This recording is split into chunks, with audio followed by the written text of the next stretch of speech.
Hey, what's up guys, it's DarkArmedDuelist, and today we're going to be doing an Obelisk The Tormentor deck profile. I'm really excited for this one because this is a $30 budget build of just using 3 of the new Obelisk The Tormentor structure decks, which I am just absolutely amazed that they actually gave us a structure deck around each of Slifer and Obelisk, where we got a pack based around Raw and Rage of Raw, which is just really cool. We got some really good cards in the structure deck. If you guys haven't checked out the opening, you definitely should.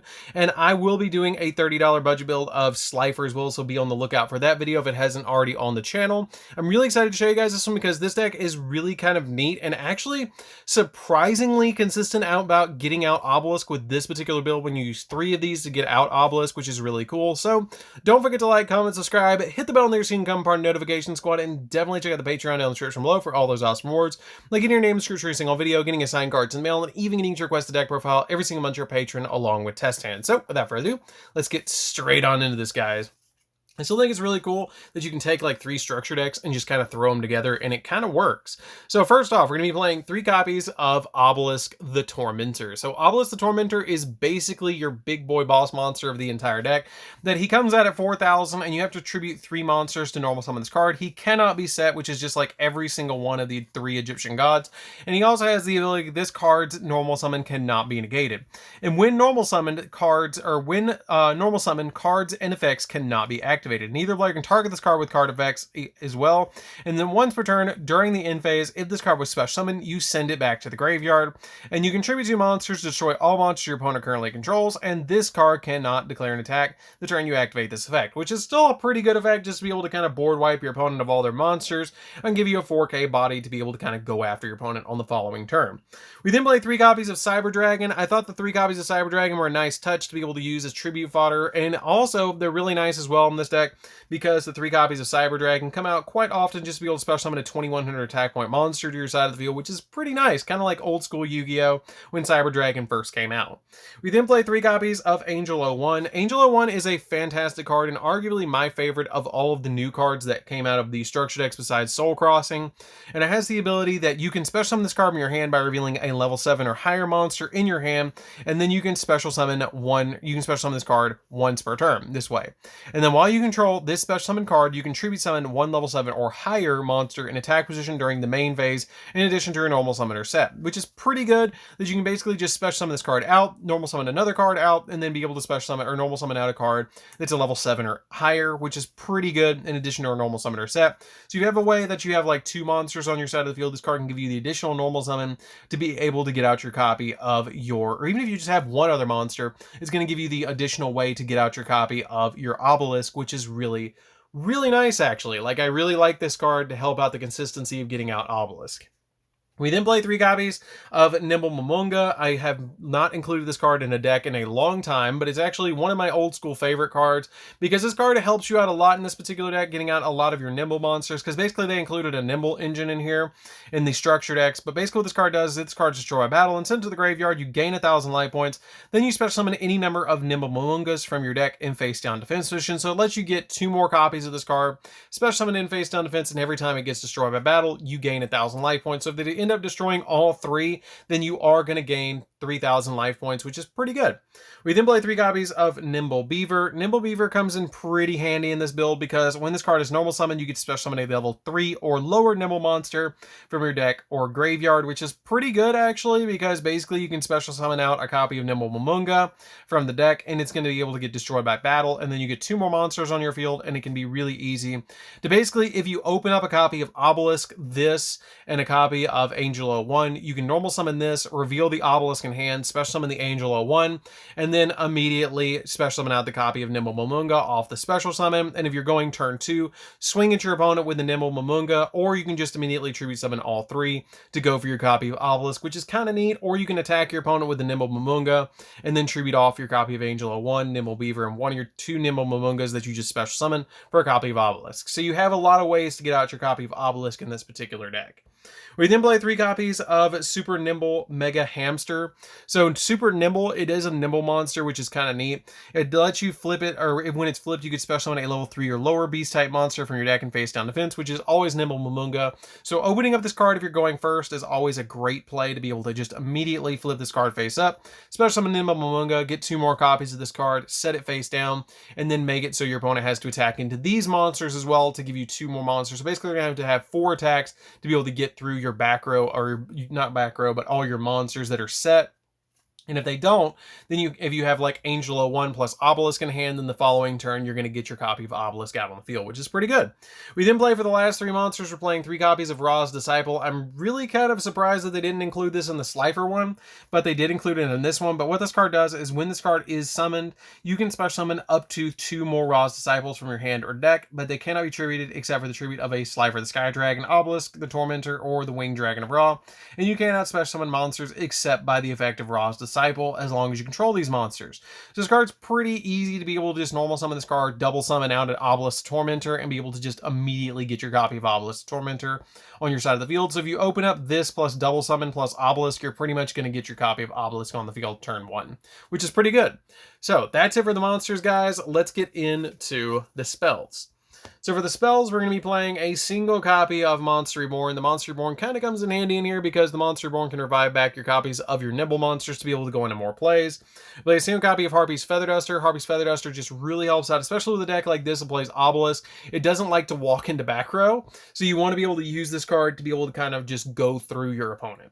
We play a single copy of Brain Control. I had to double check on the list to see if this card was even at 1. I know it was because it was included in the structure deck, but I didn't know if this card was at 1 or at 3, but I remembered that they actually changed the effect of this card. And you guys did not know this, they actually did change Brain Control. But what this card does is you pay 800 life points to target 1 face-up monster your opponent controls. That can be normal summon or set. Take control of that target until the end phase. So they changed up the card effect to be able to make it so it has to be a monster that can be normal summoned or set. So monsters that are special summoned from the extra deck you cannot take, and monsters that are special summoned that cannot be normal summoned or set you cannot take either. So it has to be basically a regular monster that you take with this card, which makes it not the greatest card, so you play it as a 1-of in here.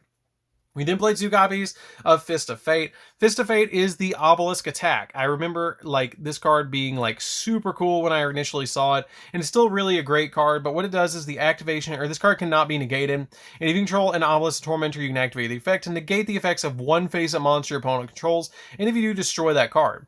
And if you do that for the rest of the turn after this, after that monster's effect was attempted to activate, you cannot activate, or your opponent cannot activate monsters with that same name and for the rest of the turn, which is pretty cool because if you're playing against a deck that plays a lot of the same name, like Harpies, then you're basically going to shut down their entire day, or Cyber Dragons, you're going to shut down their entire day, which is pretty good.